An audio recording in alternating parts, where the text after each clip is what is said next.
اللہ جو کہتا ہے نا کہ رب حاضر دعوت تامہ، اے پروردگار پوری دعوت کے نتیجے میں، وہ پوری دعوت کیا ہے؟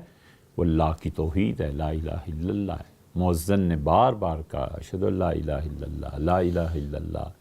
یہ پوری دعوت ہے خدا کی توحید کی، کیونکہ اس کے مقابلے میں شرک ہے، اور شرک ناقص ہے۔ ایک خدا تھوڑا ہی ہے، وہ تو پھر جب ایک سے بڑھے تو پھر بڑھے، جتنے بھی کر لیں۔ تو اللہ کی اس پوری توحید کی دعوت والصلاۃ القائمہ، اس کے نتیجے میں کہ میں اس دعوت کا ماننے والا ہوں اور خدا کی توحید پر قائم ہوں، عملی میری زندگی کیا ہے کہ میں اب بندگی کا حق ادا کرنے کے لیے نماز پڑھوں گا۔ یہ تیری دعوت تھی اے خدا، تو نے دی لا الہ الا اللہ کی دعوت، میں نے مان لی، والصلاۃ القائمہ، اور اس کے بعد عملی زندگی میں میں نے اس لا الہ الا اللہ کے تقاضے کے مطابق اب نماز پڑھنی۔ اور یہ دونوں عمل، نظریہ اور عمل، دعوت توحید کی مکمل اور اس کے نتیجے میں یہ اتنا مکمل اور جامع عبادت نماز، یہ نماز خدا کے اس دین میں کچھ بھی نہ ہوتا تو یہ بہت بڑی چیز تھی، بہت بڑی چیز۔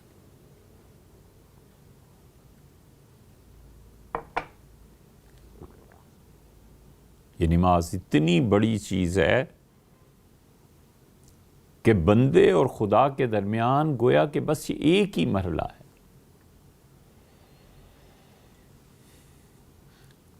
بندگی کا کامل ترین مظہر یہی ہے، اور جو شخص جتنا اس میں ماہر ہے نا، اتنا ہی اللہ کا قرب۔ یہ ساری نظریات، یہ ساری مباحث جو ہم بھی کرتے ہیں، ابھی بھی کر رہے ہیں، جب نماز پہ نظر جاتی ہے تو ہیچ معلوم ہوتی ہیں، کچھ نہیں ہے، آگ لگا دیے جانے کے قابل ہیں۔ جو چیز نماز میں ہے کہیں نہیں۔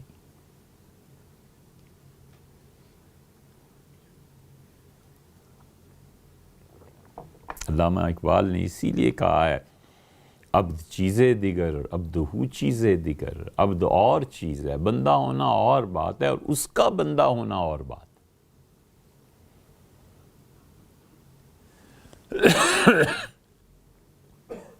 نعمت کبریٰ اس کائنات میں مومن کے لیے جنت تو راہ کی گرد نہیں، جنت تو مٹی جوتے تلے آنے والی نہیں، اتنی چھوٹی چیز رہ جاتی ہے۔ نعمت کبریٰ، یہ جنت اور اس جہنم سے بچاؤ کے بعد سب سے بڑا مقام اللہ کی زیارت ہے، اللہ کی رویت۔ کچھ نہیں ہے اس کے مقابلے میں جنت۔ اللہ نے خود کہا رضوان من اللہ اکبر، اور لوگوں اللہ کی خوشی ان تمام چیزوں سے کہیں زیادہ آگے کا مقام ہے۔ وہ جو رضوان ہے نا، اللہ کی خوشی، اور اللہ نے فرمایا ہے کہ وہ زیادہ، اور ہم اور بھی دیں گے۔ قرآن میں آیا ہے، اللہ نے کہا جنت وہ تو تمہاری ہوگی، تمہیں وراثت میں ملے گی، تمہارے باپ کی جگہ تھی آدم علیہ السلام، وہ ہم تمہیں دیں گے وہ زیادہ، اور اس سے بھی بڑھ کر دیں گے۔ وہ جو زیادہ ہے نا، اس کے مقابلے میں جنت کچھ نہیں۔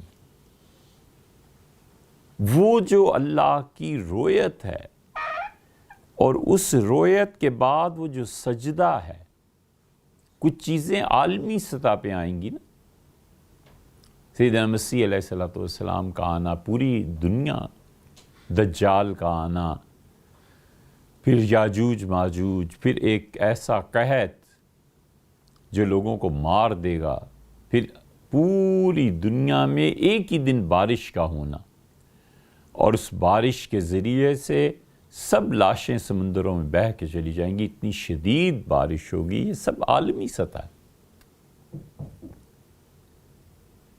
اس عالمی سطح کی چیزوں میں سے ایک کہ پوری کائنات اولین اور آخرین اللہ کے سامنے سجدے کے لیے پہنچیں گے۔ اس دن جو جماعتیں بنے گی نا، وہ ہے آخری فیصلہ۔ شاہ ولی اللہ رحمۃ اللہ نے کمال کی چیز یہ لکھی ہے، حضرت کے علاوہ ہم نے نہیں پڑھی ہوئی کہیں۔ یہ شاہ صاحب رحمۃ اللہ علیہ کے علو مرتبت کے دلیل میں شاہ صاحب نے کہا کہ اللہ تعالیٰ کی زیارت، اللہ کو دیکھنا ایسے تھوڑا ہی ہو جائے گا۔ انہوں نے کہا استعداد پیدا کرنی ہے اپنے نفس میں کہ اللہ کو دیکھ سکے۔ استعداد، کیپیبلٹی آہستہ آہستہ پیدا ہوتی ہے۔ مثال بھی غالباً حضرت نے ہی دی ہے رحمہ اللہ، کہ جیسے پہلوان بچے کو ایکسرسائز کراتا ہے، پہلے دن اتنا وزن اٹھاؤ، پھر آہستہ آہستہ مسکولر باڈی کے لیے پھر اتنا وزن، پھر اتنا وزن، پھر بچہ ماہر ہو جاتا ہے وزن اٹھانے میں۔ وہ کہتے ہیں نماز بنیادی طور پر تم میں یہ استعداد پیدا کرتی ہے کہ اللہ کی زیارت ہو، اور وہ استعداد کتنی ہے اللہ جانتا ہے، تمہاری موت تک کا وقفہ اس کے لیے کافی ہے۔ جس دن مرو گے اس دن جتنی نمازیں پڑھی ہوں گی اتنی استعداد پیدا ہو جائے گی، تو قیامت میں اللہ تعالیٰ کو دیکھنا اور اس کے سامنے سجدے میں گرنے کے لیے تمہارے لیے اتنی استعداد بس وہ نماز نے پوری کر دی۔ اسی لیے حضرت نے آگے لکھا ہے کہ جو نہیں پڑھتے قیامت میں اللہ کو دیکھیں گے، اور قرآن کہتا ہے کہ وہ اس طرح کھڑے ہوں گے اور دھڑم سے زمین پہ جا گریں گے، پیشانی جا کر زمین پہ لگے گی، اور اللہ تعالیٰ کی طرف سے کہا جائے گا کہ یدعون الی السجود، تمہیں نماز کے لیے بلایا جاتا تھا انہیں، وہم سالمون، یہ ٹھیک تھے بالکل، اس کے باوجود نہیں آتے تھے، آج اللہ کی زیارت اور اللہ کی رویت میں سجدے سے محروم کرتے۔